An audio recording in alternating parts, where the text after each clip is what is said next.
Muito boa noite para você, Ronaldo. Muito obrigada. Muito boa noite a você de casa. E olha, em menos de uma semana, 3 policiais foram vítimas de ações criminosas. O último caso aconteceu neste domingo. A repórter Emanuela Braga tem os detalhes sobre esse caso. Manu, o PM chegou a ser atingido com um tiro de raspão na cabeça? Boa noite. Boa noite, Adriana. Isso mesmo. Ele trafegava pela rua Três Corações quando foi cercado por homens que seriam de uma facção criminosa da região. Essas pessoas achavam que ele poderia ser de uma facção criminosa rival e atiraram contra a cabeça dele. Felizmente, o disparo foi de raspão. Ele foi socorrido para a UPA, mas alguns vasos foram atingidos, por isso ele teve que ser transferido para o JF. O tenente passava pela rua Três Corações porque estava indo visitar o filho e teria que fazer aquele trajeto de qualquer forma, quando acabou por ser abordado por essas pessoas que estavam no meio da rua. Várias diligências foram feitas ainda na noite de ontem na tentativa de identificar as pessoas que participaram dessa emboscada ao militar da reserva. Eu retorno com você. Obrigada, Emanuela. Veja agora outros destaques da edição de hoje. Feriadão da Páscoa deste ano tem vários acidentes e aumento de autuações nas estradas. Pelo menos 32 motoristas foram apreendidos sob efeito de álcool ao volante. Semana começa com chuva em várias regiões do Ceará. No litoral e no Cariri foram registrados os maiores volumes e essa previsão deve permanecer nos próximos dias. No município de Várzea Alegre, chuva de 200 milímetros deixa a cidade praticamente embaixo d'água. O golpe tá aí. Homem que fingiu passar mal para não pagar conta de R$6 mil em bar de Goiânia é o mesmo que aplicou golpes aqui no Ceará. E o governo do estado lança o projeto Ser Jovem para capacitar estudantes na área da tecnologia. As notícias do final de semana e desta segunda-feira, 18 de abril, agora no Jornal da Cidade.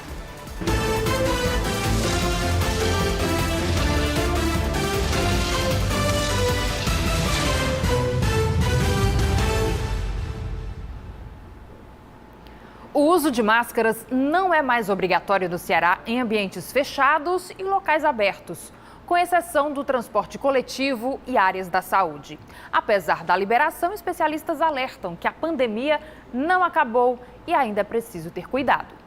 Essa é uma imagem nova na TV num cenário ainda de pandemia. O passeio no shopping sem o uso de máscara. A maioria optou por não usar a proteção. Não foi o caso de Nelson. A gente vê que ainda a doença não normalizou, né? Ninguém está livre dessa doença ainda, é caso que a gente vê aí nos países fora aqui do Brasil. A segunda-feira foi o primeiro dia útil após entrar em vigor o decreto que libera o uso de máscara em ambientes fechados. A flexibilização tem como base os baixos índices de contaminação e letalidade, resultado da campanha de imunização contra a Covid. O Ceará é o terceiro estado brasileiro com o maior número de vacinados. A informação foi divulgada pelo perfil da governadora Isolda Sela, que destacou a atuação dos profissionais de saúde na campanha de vacinação. Segundo o IntegraSUS, quase 19 milhões e meio de cearenses já tomaram ao menos uma dose da vacina. O infectologista do Hospital São José alerta que a pandemia ainda não acabou, mas classifica como otimista o cenário atual. A pandemia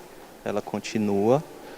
Hoje a gente vive um cenário epidemiológico muito mais confortável, em que o número de casos é bem menor, o número de óbitos também bem menor, assim como a positividade dos exames. Apesar da liberação, o especialista faz um alerta importante para a população formada por idosos e imunossuprimidos. É importante lembrar também que alguns pacientes têm maior risco, a despeito das medidas, de ter infecção grave, como os imunossuprimidos, as gestantes e os idosos.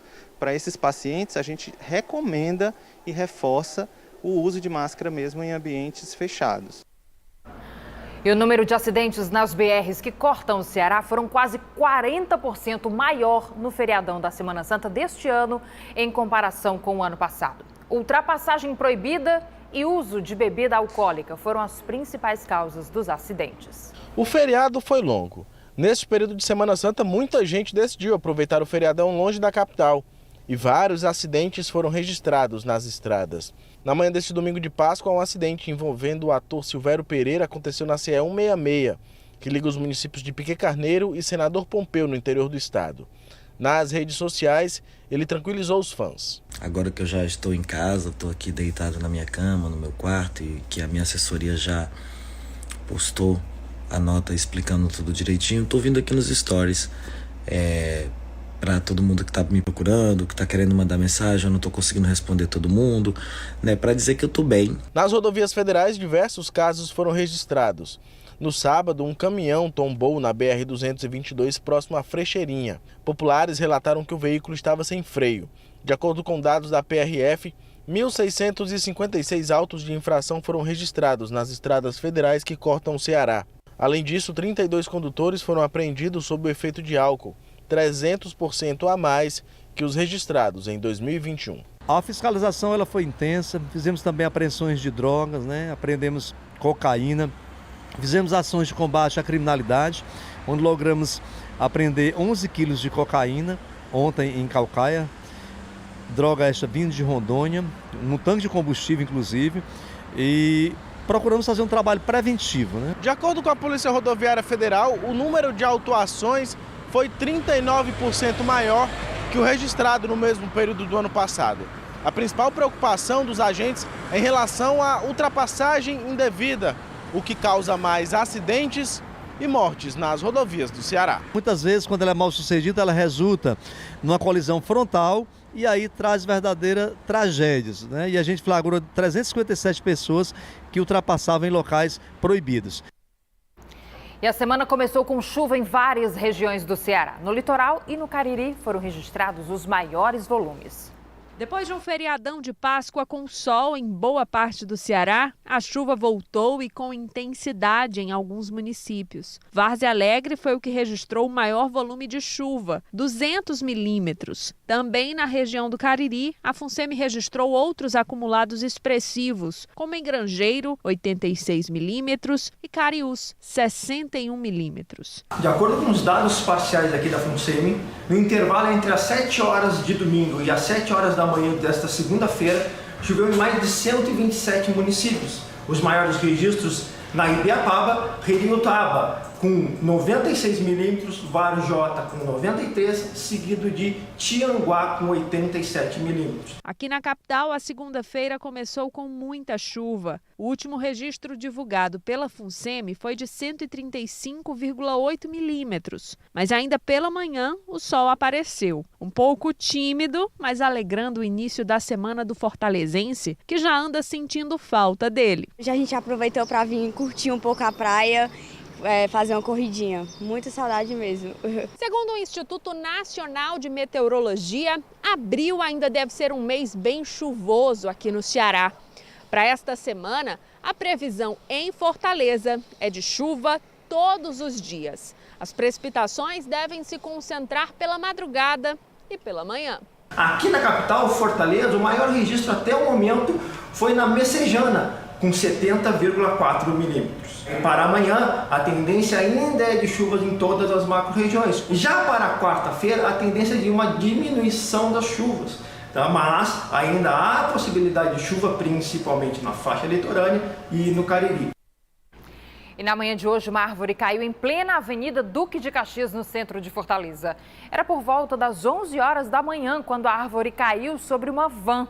Por sorte, os passageiros e o motorista não sofreram ferimentos. A ocorrência mobilizou várias viaturas do Corpo de Bombeiros. Agentes da AMC também foram acionados para organizar o trânsito na região, que ficou bastante complicado no horário. Segundo os bombeiros, a árvore estava oca por dentro e apresentava sinais de desgaste. Já no município de Várzea Alegre, uma chuva de 200 milímetros deixou a cidade embaixo d'água. Alguns riachos transbordaram e os moradores estão com medo de que mais transtornos voltem a ocorrer.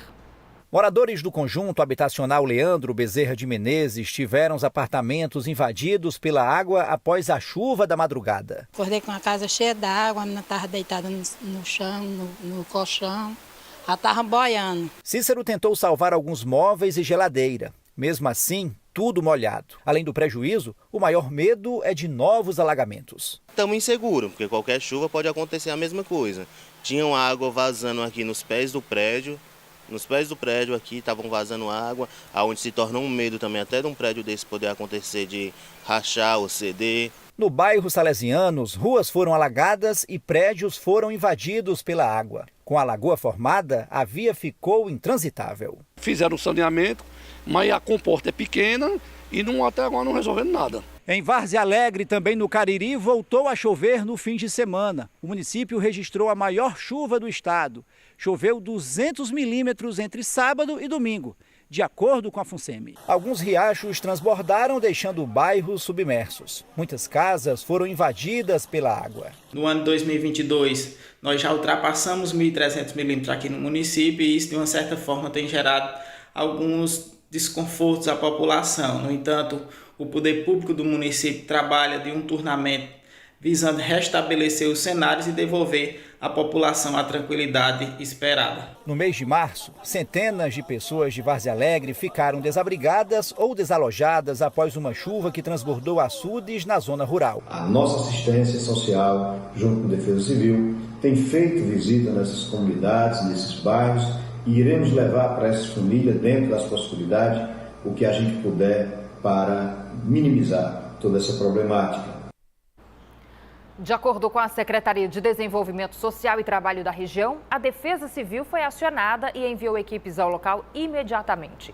Segundo o órgão, não há risco iminente de desabamentos nos 2 blocos afetados pelas chuvas. A SEDEST acrescenta que a Defesa Civil deve emitir um laudo técnico após uma vistoria minuciosa no local, prevista para esta segunda-feira. A secretaria adianta que houve apenas danos materiais aos moradores do residencial que vêm recebendo assistência por parte da Caixa Econômica Federal e da própria SEDEST.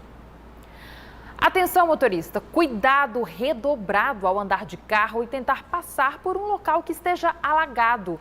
Os prejuízos podem pesar no bolso e, nesse caso, é melhor não arriscar. A chuva repentina de quarta-feira à noite ainda está causando dores de cabeça e não é por resfriado. Quem adoeceu ao tentar transpor os alagamentos foram os veículos. A Avenida Duque de Caxias, no centro de Fortaleza, mais uma vez virou rio e os carros ficaram inundados. Nesse vídeo, uma idosa recebe ajuda ao sair do carro com água ao nível do peito. Resgatar a moça aqui, a senhora está desesperada, coitada, ó. Desesperada. Pode trazer, meu jovem, pode trazer para cá, meu jovem, faça favor. Venha, meu jovem, para cá. Esse é o estado em que ficou esse veículo importado depois de cair em um alagamento. Além de todo o comprometimento da parte interna, o prejuízo maior foi aqui, na mecânica e na parte eletrônica. Numa concessionária, o prejuízo não ficaria por menos de R$50 mil. Aqui vai passar de 20. O carro não tinha seguro. Os bancos encharcados precisam ser higienizados. O motor foi todo desmontado e vai precisar ser refeito. Ricardo é quem realiza os reparos e explica o que acontece quando o carro é parado pela água. Quando o carro não é inundado, ele pode aspirar água pelo sistema de aspiração do motor, pelo filtro de ar. E aí, consequentemente, ele vai gerar um problema grave no motor chamado calço hidráulico. Vai empenar as bielas, isso aí gera um empeno e o carro perde funcionamento total. Pode agravar mais na quebra da biela. A quebra da biela pode ocasionar uma perfuração no bloco do motor. E aí o orçamento, meu jovem, é alto. O mecânico faz um alerta aos motoristas que se arriscam em meio aos vários pontos de alagamento em Fortaleza. Atentar aos lugares inundados. O mínimo que seja de inundação, eu aconselho a não passar, não arriscar. Porque o carro pode perder potência, o carro vai parar e vai trazer todo um transtorno, né? Uma insegurança, um alagamento é coisa séria. Hoje é dia de Camisa 8 e direto do estúdio da plataforma de esportes do Grupo Cidade, o Carlos Henrique Costa traz os detalhes pra gente. Boa noite, Carlos. Tudo bem, Adriano? Um abraço para você, para todos que nos acompanham. No Camisa 8 de hoje a gente vai receber ninguém mais, ninguém menos do que o autor do gol mais bonito do futebol brasileiro nesse fim de semana. Olha só a pintura aí, ó. O lateral esquerdo do Floresta, Fábio Alves, marcou só esse golaço aí do meio da rua contra o Vitória lá no estádio Barradão, na Bahia. olha só a pancada que ele colocou e fez o gol do Floresta sem chances para o goleiro do Vitória. Esse gol ganhou as redes sociais, ganhou a internet e aí, claro, o Fábio Alves vai estar aqui com a gente, vai ser o nosso convidado do Camisa 8 de hoje, que vai falar também de como é que foi o fim de semana de Ceará e Fortaleza. O Tricolor de Aço perdeu para o Internacional lá no estádio Beira-Rio, jogo que marcava a despedida do D'Alessandro dos gramados, né? Ele vai se aposentar do futebol e aí contra o Fortaleza ele se despediu da torcida. É a 4ª derrota seguida do Leão na temporada, juntando o Campeonato Brasileiro e Libertadores. Além disso, o Ceará recebeu o Botafogo na Arena Castelão. A expectativa era que o Vovô fizesse um bom jogo, mas o time do Dorival Júnior perdeu por 3-1 e, claro, todos os gols, tudo que envolveu futebol cearense, esporte cearense no Camisa 8 de hoje. Eu, Bruno Balacó Gomes Farias, vamos estar aqui no YouTube do GC+, às 8h15 da noite. Só apontar o celular para o QR Code aqui que você vai ser redirecionado na mesma hora. Adriana, volto contigo. Muito obrigada, Carlos. E olha, a gente continua falando de futebol. O Ceará perdeu para o Botafogo na Arena Castelão. Não era o que o torcedor do Vozão esperava. Assunto para o nosso comentarista Gomes Farias na coluna Camisa 8 de hoje.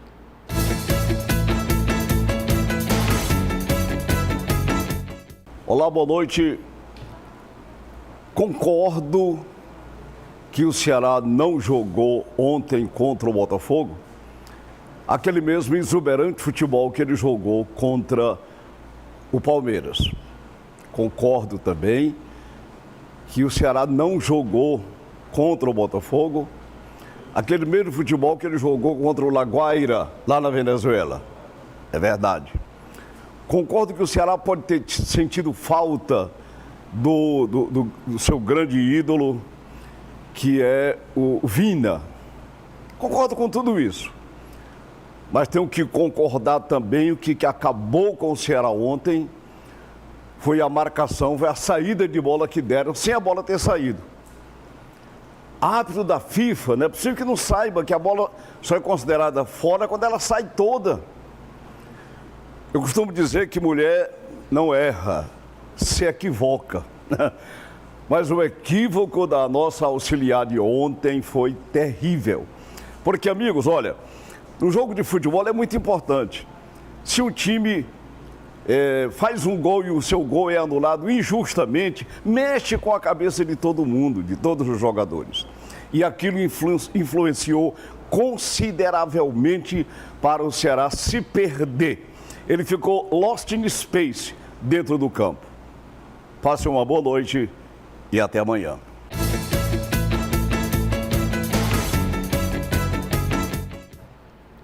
No próximo bloco do JC, homem que fingiu passar mal para não pagar conta em bar de Goiânia é o mesmo que aplicou golpes aqui no Ceará. E ainda o governo do estado lança o projeto Ser Jovem para capacitar estudantes na área da tecnologia.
Foi lançado hoje o projeto Ser Jovem, que deve beneficiar 100 mil jovens cearenses na área de desenvolvimento de tecnologias. A ideia é capacitar na primeira etapa do projeto mais de 210 professores e 4.358 alunos dos cursos técnicos de rede de computação e informática, em escolas estaduais de educação. Em média, 214 professores, mais de 4 mil alunos estão envolvidos nesse processo, nesse momento inicial. E a partir do segundo semestre, avançaremos de acordo com as avaliações. O projeto consiste em uma capacitação de 480 horas em diversas vertentes da tecnologia e da inovação. A ideia é instigar a formação do jovem no ensino médio através de cursos nessas áreas. É preciso preparar a juventude para que eles possam se inserir nisso, para que eles possam se capacitar para aproveitarem o que se coloca como essa grande onda e essa onda de transformações que pode gerar muitas oportunidades de trabalho. A ideia é que em 5 anos, cerca de 100 mil jovens sejam capacitados em todo o Ceará através do programa. Dentre o cronograma de planejamento estão cursos em áreas como a tecnologia 5G e o armazenamento em nuvem. Os alunos serão divididos por células. Cada uma delas terá 100 estudantes, um mentor e um coordenador. O foco é capacitar jovens, começando agora com esse protótipo, essa primeira entrada com jovens das escolas de educação profissional que já fazem cursos técnicos na área de informática. Os professores já foram capacitados, a parceria com empresas da área é muito importante. E atenção, estudantes, tem QR Code na tela porque a Caixa Econômica Federal está com 116 vagas para o processo seletivo de estágio no Ceará. As inscrições são gratuitas e seguem até o próximo dia 20 de abril. Os estudantes contemplados vão receber bolsa auxílio, que varia entre R$ 400 e R$ 1.000, de acordo com a escolaridade. E ainda vão ter direito a R$ 130 de auxílio transporte por mês. As oportunidades são para os cursos em diversas áreas, como Direito, Engenharia Civil, Engenharia Elétrica, entre outros. E também para estudantes do ensino médio. Mais informações no portal GC+. Agora a gente fala de saúde. Você sabia que 7% dos brasileiros são diabéticos? Uma doença que, apesar de não ter cura, pode ser tratada. E principalmente se for descoberta logo cedo. O João tem 52 anos e há poucos meses descobriu que tinha diabetes. Preciso fazer uma cirurgia e ao proceder exames e a consulta médica, eu fiquei sabendo que sou diabético. Ele não teve nenhum sintoma que chamasse a atenção e o fizesse buscar por ajuda médica. A descoberta repentina fez com que ele começasse o tratamento correto e mudasse alguns hábitos. Eu precisava de uma dieta tão rigorosa que me foi tirado todo o açúcar, com exceção daquilo que já vem nas frutas principalmente. Mas o açúcar sequer o adoçante foi recomendado. Nem isso eu estou tendo direito por enquanto. No Brasil, a Federação Nacional do Diabetes estima que cerca de 17 milhões de brasileiros convivam hoje com algum tipo de diabetes no país. A doença geralmente inicia sem sintomas, mas pode trazer sequelas sérias para os pacientes se não for tratada a tempo. Alguns casos, quando essa doença tem um curso maior, mais crônico, infelizmente alguns diabéticos só vão ter o diagnóstico no surgimento de algumas complicações, que é isso que a gente não quer que aconteça. Por isso que a gente sempre fala da importância do diagnóstico precoce para o diabetes. A diretora da Associação dos Diabéticos explica que o diagnóstico correto e precoce contribui para que o paciente tenha mais qualidade de vida. A gente tem a ginástica, a gente tem nutricionista, psicóloga e a gente também faz todo mês em praças. O SUS oferece tratamento gratuito no estado para o diabetes. A primeira porta de entrada são as unidades básicas de saúde. As unidades são capacitadas hoje para fazer esse atendimento inicial ao paciente diabético. É possível tomar alguns cuidados para a prevenção da doença. A gente tem 2 pilares básicos, que é primeiro ter uma alimentação saudável. Só em reduzir a quantidade de carboidratos, que são os pães brancos, que são as massas e os alimentos ricos em açúcares, como os refrigerantes, por exemplo, a gente já tem um ótimo ganho alimentar. O diabetes pode deixar sequelas para o paciente e trazer complicações irreversíveis, podendo levar até a morte. Visão, o coração, né, que é o maior risco de mortes. A maior perda de membro não é acidente, é a diabetes. E olha, um homem que fingiu passar mal para não pagar conta em um bar de Goiânia no último sábado é o mesmo que aplicou golpes aqui no Ceará. Agora parece que desta vez esse golpista se deu mal, não é mesmo? Ricardo Lima, muito boa noite. Oi, Adriana, boa noite para você, boa noite a todos. Pois é, né, dessa vez o Juan Pamponei Costa bateu o próprio recorde, Adriana. É que o prejuízo causado lá em Goiânia foi superior a R$6 mil. Ele tem 28 anos de idade, há 8 anos ele pratica esse tipo de golpe. Começou lá por Brasília, de onde ele é natural, em 2014 e nunca parou. Isso porque o crime é de menor potencial ofensivo, né, o crime de estelionato, e aí ele é colocado em liberdade no dia seguinte, numa audiência de custódia, e ele vem causando esses prejuízos. Aqui no Ceará, as cidades de Aracati e Fortaleza foram alvo dele. Só aqui a conta ficou em R$4.300. A estratégia utilizada é a mesma. Dessa vez ele disse que era jogador do time do Goiás. E aí ele tomou todas, pagou inclusive para os outros e no final, na hora de pagar a conta, ele fingiu estar passando mal, mas aí a turma chamou a polícia e ele foi preso. Ele age dessa forma toda a vida e acaba saindo pela tangente, Adriana. Muito obrigada, Ricardo, pelas informações. E olha, um duplo homicídio foi registrado no bairro Jardim América, em Fortaleza. 3 homens encapuzados invadiram uma casa na Travessa Monsenhor Tabosa e atiraram contra 2 pessoas. Uma das vítimas já tinha passagem pela polícia por tráfico, receptação e porte de arma. O adolescente pode ter sido morto por queima de arquivo. E no próximo bloco do Jornal da Cidade, a partir da próxima quarta-feira, tem nova rodada do Saque Emergencial. Você vai saber o que você precisa fazer. E ainda no Dia Nacional do Índio, comunidade em Pacatuba, no Ceará, se prepara para homenagear liderança jovem.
Benício Pitaguari, aqui na nossa aldeia.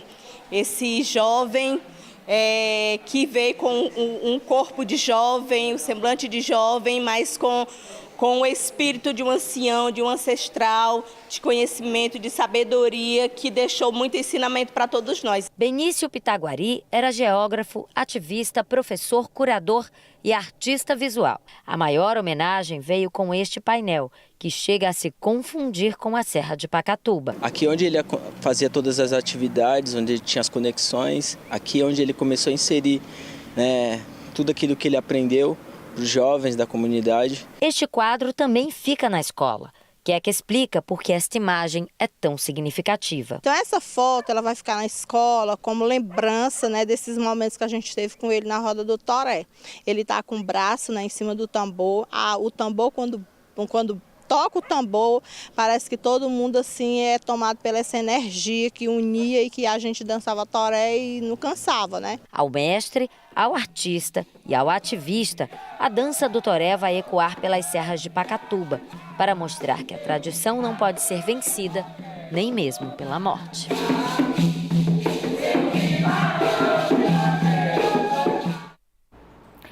Oito jovens do Ceará vão representar o estado em uma competição de karatê que vai ser disputada no Equador. Antes de embarcar rumo ao sonho de conquistar medalhas, essa turma conversou com a nossa equipe. A história da Kelly com o karatê começou há muitos anos. Ainda na escola, ela tinha vontade de praticar o esporte. Hoje, se tornou uma atleta de alto rendimento. Foi na escola, quando liberaram para fazer aulas de karatê, aí eu me interessei, aí eu comecei a fazer e nunca mais parei. Outro que coleciona medalhas é o Juan. São mais de 90 desde que começou. O objetivo dele é conquistar mais algumas delas. E a próxima competição é a Sul-Americana. Eu comecei o esporte, eu tinha 10 anos, Tinha acabado de fazer os 10 anos. Eu gostava muito de artes marciais, assistia Power Rangers. Assistia muito filme que tinha a ver com luta, sabe? Aí deu a paixão e eu tô até hoje no karatê. Juan e Kelly são 2 dos 8 atletas cearenses que integrarão a seleção brasileira da modalidade para disputar o Campeonato Sul-Americano de Karatê em Guayaquil, no Equador. Junto com eles está o Cauã, atleta de apenas 13 anos e que mora em Itapipoca, numa família inteira de karatecas. Ele só teve sua participação no torneio garantida de última hora. Porque vem de família, vem desde o meu avô é faixa preta, a minha mãe também. Aí desde pequenininho sempre gostei de fazer karatê. Porque eu estava na reserva, aí passava 2 na minha categoria, aí eu tirei 3º. Então aí o que tirou o 2º lugar não pôde ir. Aí eu entrei no lugar dele. Há 2 anos no estado, o Centro de Treinamento da Confederação Brasileira de Karatê serviu de base para a preparação de todos esses atletas. Durante o período, eles aproveitaram ao máximo essa estrutura. E tudo isso pode resultar em medalha sul-americana para o estado do Ceará. Para nós que fazemos o Karatê do estado do Ceará, esse é um momento ímpar, chegando ao ápice de 8 atletas para disputar o Campeonato Sul-Americano na cidade de Equador. Isso mostra o trabalho desenvolvido pela Federação Cearense de Karatê ao longo dos seus 38 anos. E agora chegou a hora de mostrar a importância do Karatê e a importância ainda mais do Karatê do estado do Ceará. E ainda tem mais. O Juan e a Kelly ainda disputam outra competição na Argentina, logo em seguida. 2 preparações bem intensas que tiveram que ser feitas de maneira conjunta. Eu nunca competi fora do país, é a primeira vez, eu estou muito nervosa com isso. Uma sensação diferente, que eu nunca tinha sentido, mas é bom. Cara, a preparação foi muito intensa. Acredito que a gente esteja indo com uma boa equipe, a gente está indo muito focado. Batalhamos muito para estar aqui onde a gente está, E eu almejo muito ser campeão sul-americano, porque eu batalhei muito para isso, treinei muito. É um dos anos que eu mais estou treinando para isso e, cara, a expectativa é sempre a melhor, O certo é que eles já estão em solo equatoriano e prontos para mais um desafio. A torcida fica aqui para que no fim de tudo o Ceará também seja premiado. 1, 2, 3, Ceará, Brasil! Boa sorte para eles. Vamos agora ao momento Fé Comércio da semana.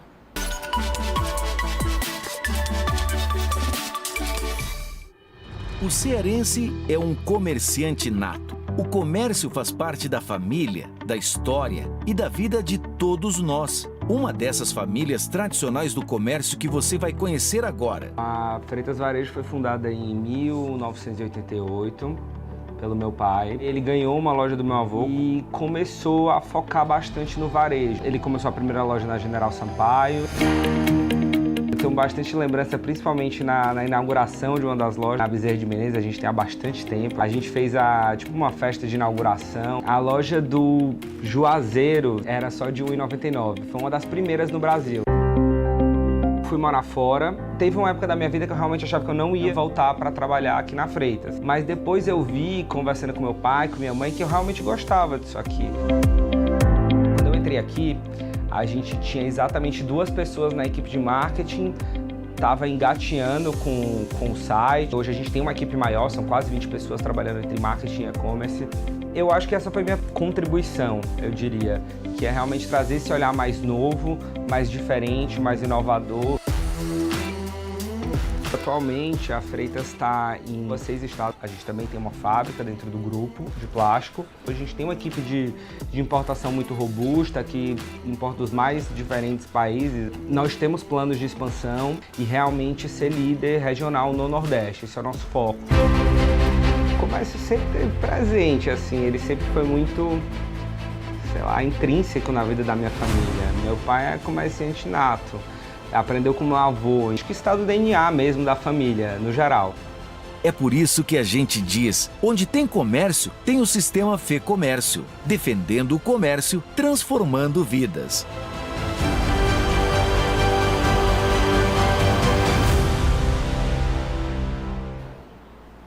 O Jornal da Cidade termina aqui, você fica agora com o Jornal da Record. Uma boa noite para você.